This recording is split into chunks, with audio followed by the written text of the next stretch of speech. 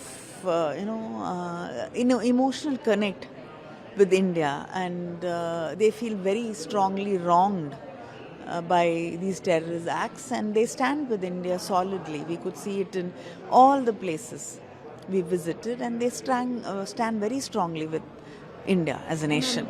Last question, as the head of the delegation, what was your experience like leading a team of MPs from different political parties in India's fight against terrorism? Also, can you share a memorable moment where the delegation unity and commitment to India's interests stood out despite the different party opinion? No, I think there's just not one moment. I think every moment this delegation met people.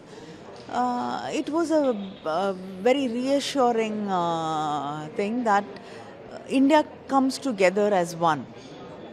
When we can have our issues, we can have different ideologies, we come from different political backgrounds and in parliament we can have heated arguments. But when it comes to the case of India, we stand as one. We can be, people of India. We can be chosen representatives, whoever it is. We stand together is what.